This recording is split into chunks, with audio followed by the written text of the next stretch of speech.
এক বেঈমানের বাচ্চা ইহুদি নবীর সামনে আইসা অকথ্য ভাষায় নবীরে গালি দিতেছে। পাশে দাঁড়াইয়াছে হযরত ওমর।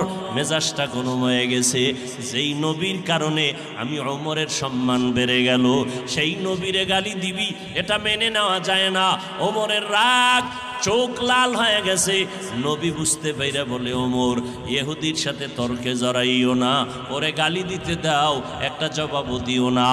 যদি ওই ইহুদি টাকা পাবে, ও নবী, টাকা পাইলে তো এখনো সময় বাকি আছে ওয়াদা হিসাবে, আগে আইসা কেন গালি দেয়?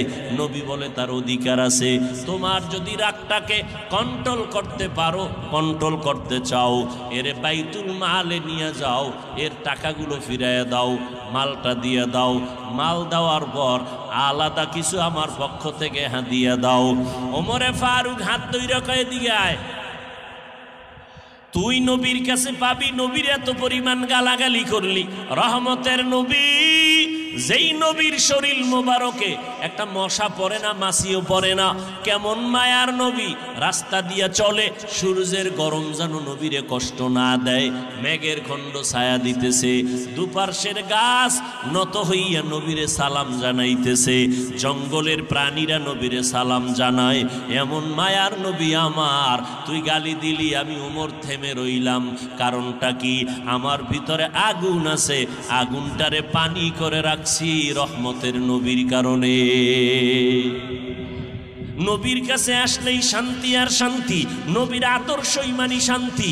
নবীর আদর্শের কারণে আমরা গালি দেই না, গালির জবাবও দেই না।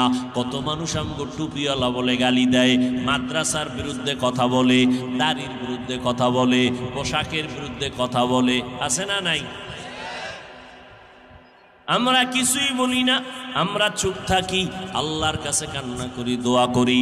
ওমর হাতটা ধইরা ইহুদিরে বাইতুল মালের মধ্যে নিয়া ওর যা পাওনা দিয়া মাইপা দিয়া দিল। আলাদা করে কিছু মাল দিয়া কয়, এটা নবীর পক্ষ থেকে তোরে হাদিয়া দিলাম।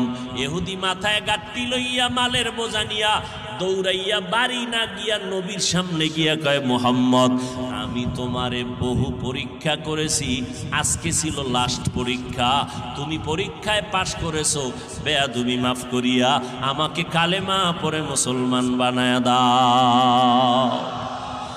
ইমামুল আউয়ালিন আল আখিরিন, বহরে সদকা রহমাতাল লিল আলামিন, সাইয়্যিদুল কাউনাইন খাতমুল মুরসালিন, আখির আমদ বুদ ফখ